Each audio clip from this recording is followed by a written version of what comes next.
بسم الله الرحمن الرحيم تلك حدود الله ومن يطع الله ورسوله يدخله جنات تجري من تحتها الأنهار خالدين فيها وذلك الفوز العظيم ومن يعص الله ورسوله ويتعد حدوده يدخله نارا خالدا فيها وله عذاب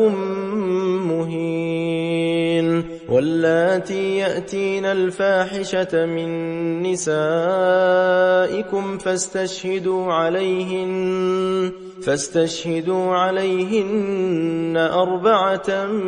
منكم فإن شهدوا فأمسكوهن في البيوت حتى يتوفاهن الموت أو يجعل الله لهن سبيلا واللذان يأتيانها منكم فآذوهما فإن تابا وأصلحا فأعرضوا عنهما إن الله كان توابا رحيما إنما التوبة على الله للذين يعملون السوء بجهالة ثم يتوبون من قريب فأولئك يتوب الله عليهم وكان الله عليما حكيما وليست التوبة للذين يعملون السيئات حتى إذا حضر أحدهم الموت قال إني تبت الآن ولا الذين يموتون وهم كفار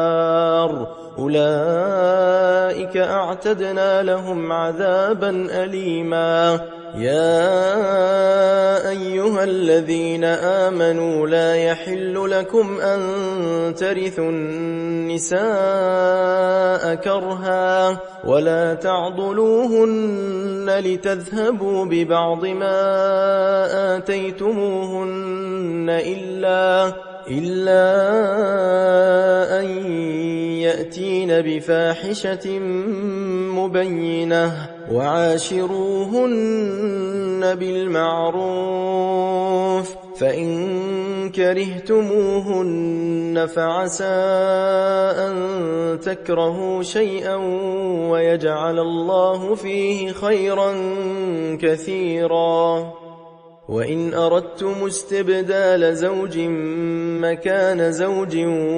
وآتيتم إحداهن قنطارا فلا تأخذوا منه شيئا أتأخذونه بهتانا وإثما مبينا